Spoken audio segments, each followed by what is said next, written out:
Welcome to the deep dive. Ever wondered why some people seem, well, perfectly content spending time alone, maybe even energized by it? Yeah, it's fascinating, isn't it? It really is. Today, we're diving into some characteristics, some signs, you might say, of people who naturally lean towards solitude. Hmm. Our starting point is a YouTube video transcript. It's from the EDP English Dialogue podcast channel, and the title is Seven Signs You Were Born to Be a Loner. Right, although the title says seven, the transcript we have actually digs into five key signs. Exactly. So those five are what we'll be unpacking today. Not as a negative thing, of course, but more as a way to understand different preferences. Absolutely. I think in a world that feels, so focused on constant connection, it's really valuable to look at the other side, the strength people find in their own company. Yeah, definitely. So our goal here is really to give you a kind of shortcut to understanding these tendencies. Maybe you'll see a bit of yourself or perhaps someone you know. That aha moment. Precisely. So if you've ever felt like maybe you're not a huge people person or you just really value your downtime, this deep dive should be interesting for you. We want to explore these five signs, not as like rigid labels, but more as insights, clues to how different people tick and the strengths that come with that. Okay, let's jump in. The first sign, thriving in solitude. What does that actually mean to thrive alone? Well, think about energy. For some people, being alone isn't just okay, it's where they genuinely recharge. It's where they feel most themselves, most energized. So it's different from just needing to recover after being social. Exactly. It's the primary source of refueling. Extroverts tend to get energy from being around Mhm. people, right? Yeah. But for those who lean towards solitude, it's the quiet, the alone time that really fills up their tank. Okay, that makes sense. The source mentions things like reading, writing, or just, quietly thinking things over, getting lost in a book, maybe. Yeah, those kinds of activities. We're engaged, but primarily within your own headspace. And the key thing here is consistency. Ah, right. It's not just an occasional thing. No, it's more like a regular requirement for their well-being. Yeah, It's not just a nice to have, it's yeah. essential. Some research even suggests introverts might process dopamine, that reward chemical, differently. Yeah. So overstimulation isn't as enjoyable. Interesting. So that quiet time feels genuinely good, rejuvenating. Exactly. So maybe a question for you listening. Do you actively seek out that alone time? And do you feel, really more like yourself during those moments? It really makes you think about your own energy sources, doesn't it? Okay, let's move to the second sign. This one feels particularly relevant today. Deep focus and concentration. Oh, definitely. This is about the ability to really um, zero in on a task Hmm. without needing a lot of external stuff going on to stay engaged. Like tuning out distractions. Precisely. Because they're comfortable being alone in that quiet space, they can often just dive deep into whatever they're doing, work, a hobby, anything. You hear about people getting lost in their work or a project. Is that the kind of thing? That's a great way to put it, losing track of time because you're so absorbed. That kind of intense focus often seems to come more easily in solitude for these individuals. And the benefits there seem obvious. Productivity, creativity. Absolutely. The source mentions things like coding, studying complex topics, writing, tasks that really demand that sustained attention. It's like having a built-in concentration superpower. Kind of. And it's not just about putting in the hours, it's the quality of that focus. Fewer interruptions.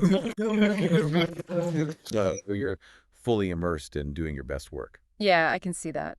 Have you ever noticed yourself how much more you get done when you can just shut the door and focus? Oh, for sure. It's that lack of external demands that lets the internal focus sharpen. It's quite powerful. Definitely. Okay, sign number 3 takes us into the social realm, a preference for meaningful conversations. Hmm. This one's interesting. It's about finding small talk.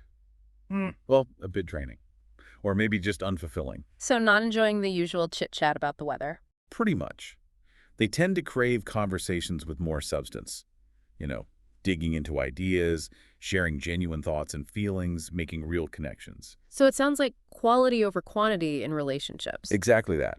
They might have a smaller circle of friends, but the connections they do have are often deeper, more significant. That makes sense. The source transcript points out it's not about being antisocial, right? Crucial point. Yeah, it's not that they dislike people. It's more about being intentional with their social energy. They prefer to invest it in interactions that feel, worthwhile and genuine. It's about substance. Maybe superficial talk just doesn't offer enough stimulation. That's a really interesting angle. Perhaps there's a higher need for cognitive engagement, so small talk just feels a bit empty. It reframes it, doesn't it? Less about being standoffish, more about seeking depth. Okay, moving on to number 4, self-sufficiency. Yes. This is about a high degree of independence, being comfortable doing things on their own. Handling tasks, making decisions without needing constant input. Exactly. They're generally self-reliant. They don't necessarily shy away from collaboration, but they're perfectly capable of, and often prefer, figuring things out and getting things done independently. And the source suggests this builds useful skills. Absolutely. Relying on yourself tends to foster strong problem-solving abilities. You learn to trust your own judgment, take responsibility. It can be quite empowering.